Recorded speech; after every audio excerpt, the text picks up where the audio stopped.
Let me start at the beginning. I was born in Florida. I moved to Ohio when I was about 8 years old. When I moved here, I was pissed. I had pretty bad anger problems at the time.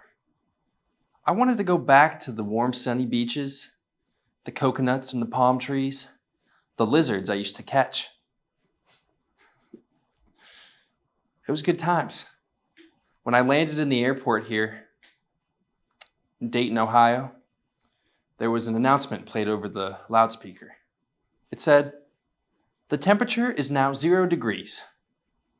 I had never felt anything so cold in my life.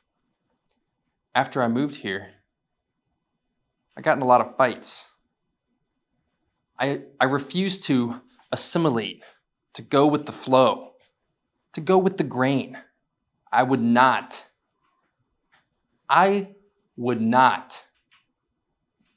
ever cheer for the Buckeyes. You see, I came from Florida in the same year the Gators beat the Buckeyes in both the football championship and the basketball championships twice in a row. I was a Gator through and through. People called me Florida boy.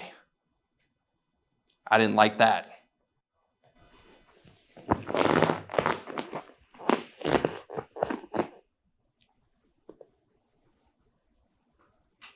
When I was a kid, I was different.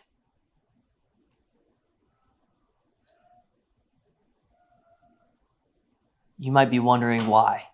Well, let me tell you a little story. When I was in 4th grade, we had a homework assignment. Everyone in the class had to write a report on a little-known someone named Daniel Boone.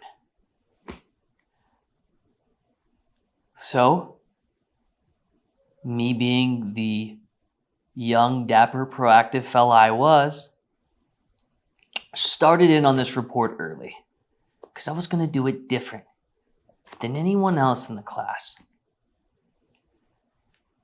So at that point, we didn't have computers for everyone, practically the Stone Age. But what we did have was pen and paper. So I grabbed the pen and I had a piece of paper and I started writing this report. I put 5 words on each line. And then I lined them up perfectly. And it didn't even matter about the story, because if the word didn't fit and look the right way, I just think of a new word that did. Not only was it aesthetically appeasing, but it was also a great way to recap the story of Daniel Boone. So yeah, at the end of the day, I had a piece of paper with 5 columns on it telling the story of Daniel Boone. But to me, it was a masterpiece. So when I walked in there and I turned it in, to my surprise, when I slapped it on my teacher's desk, she looked at me and she said, "What is this?" I said, "It's my report." And she said, "Redo it." She was older, well into her 60s. Stubborn, old school. Short hair, if that gives you any kind of indication of what kind of person she was. So yeah, she told me to redo it. Redo it. Can you believe that? You could imagine how I felt. I was crushed. So like any 4th grader would have reasonably done, I started crying. Because when someone makes a piece of art and they pour their heart and soul into it, you don't just tear it to pieces. You encourage it.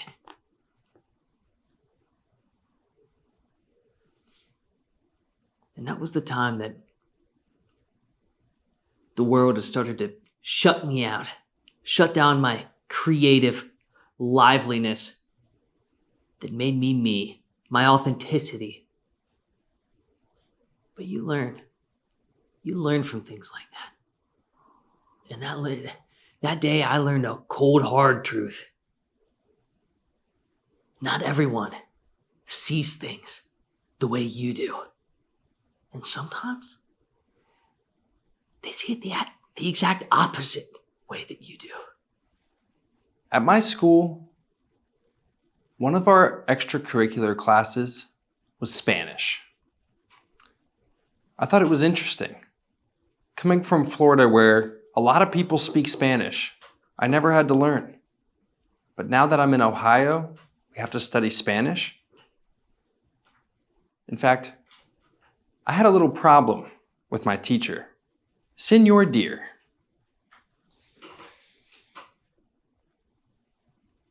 He was a nice guy and all, but he really wronged me one day. You see, we were playing this game. A little game where everyone had to be really quiet. I was having a hard time. Not because I was a really talkative kid, but because I had a lot of gas. It slipped out, and it was really loud. And instead of being concerned for my well-being, or being concerned that maybe I was embarrassed, he looked at me and he said, "Are you done?" And I thought, fuck this guy. I'm trying to hold in this fart, and he's asking me if I'm done. So I looked at him and I said, "No." And I let out the rest of it. And the rest of it was a lot longer than the first half of it.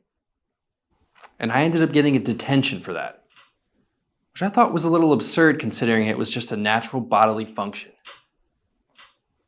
So I always stayed true to myself.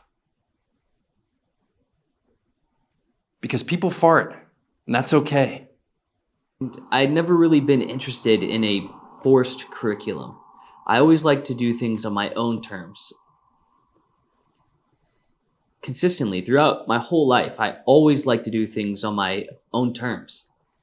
Even the pep rallies in school, I remember. I felt like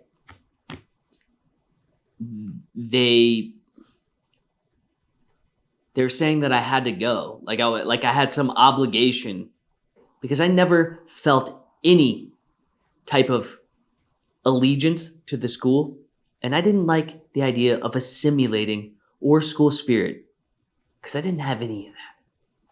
But what I did have was gumption, and I had a compass that strongly guided me in whatever direction I saw fit.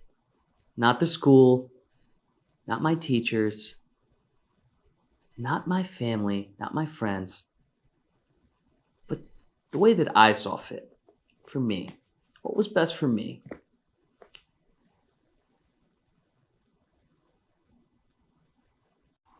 I never really could follow the rules, you see, because I lived by my own set of rules.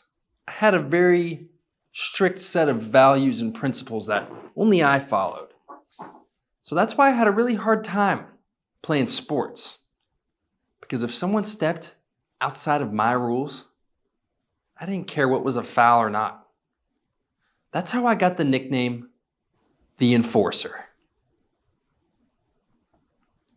Because I would not stand for any disrespect from the other team. And if anyone came at me or my teammate with some dirty shit, they were getting pummeled to the ground. So ultimately, that's why I had to quit playing sports. I didn't really have it all planned out. And I didn't really care to either. I was one of those guys that just lived moment to moment, having fun in whatever I did. When I was really young, I started out in organized sports. Things like t-ball in kindergarten. And then once I got to, elementary school, I worked my way into soccer, played a little bit of soccer. And then eventually I grew into a sport that was more suitable for me, which was skateboarding. I started skateboarding, where I didn't have to worry about a team or teammates or anything like that stopping me from going as hard as possible. So when I started skateboarding, that's exactly what I did. I had several friends, including my brother, a few other friends that got into skateboarding. There was 4 of us. We had our own crew. And as soon as we started, I knew that I was going to be the best in that group. There's no question. So I put in the time. I worked harder than anyone else. And you know what happened? I got better than everyone else. And my next plan was a lot bigger than just being better than my friends. I was going to be a professional. That was my life plan in middle school that I set out for myself. So I spent 6 to 7 hours a day skateboarding. And I didn't even care about school.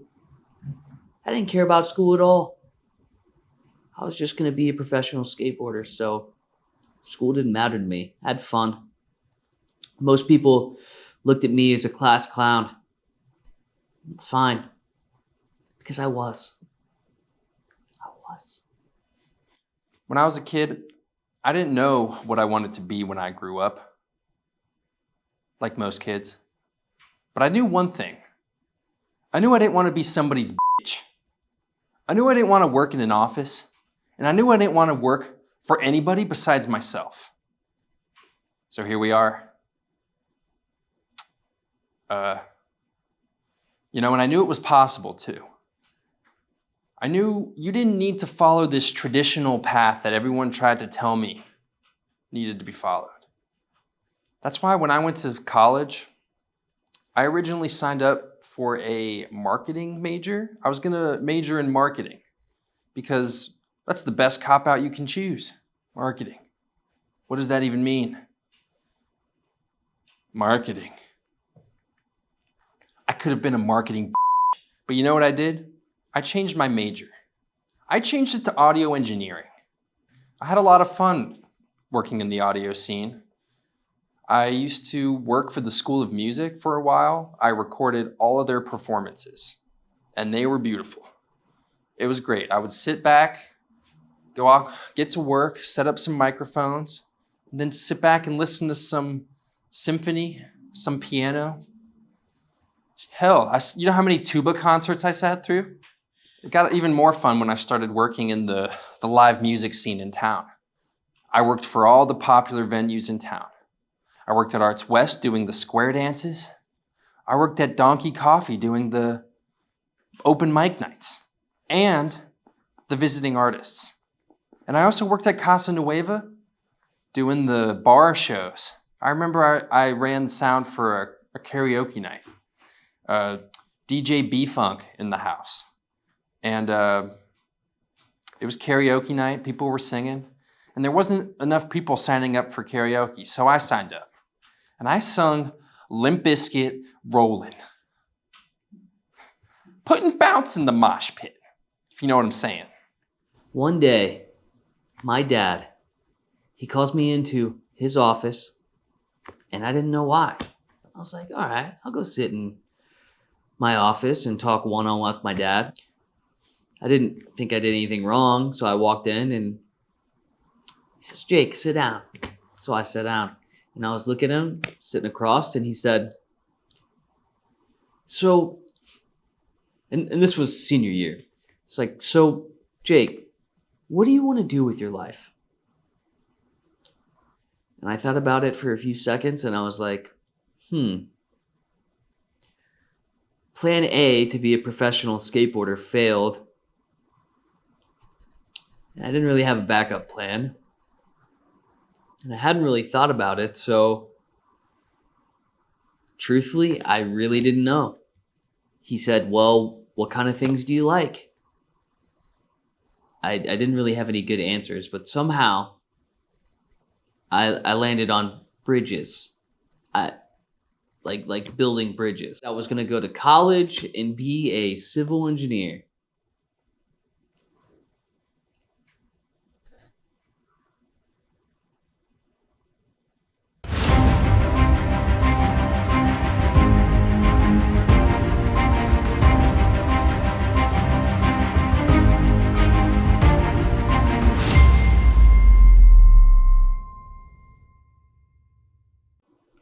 One of the first times I met Spencer, we both found out that we were interested in chess.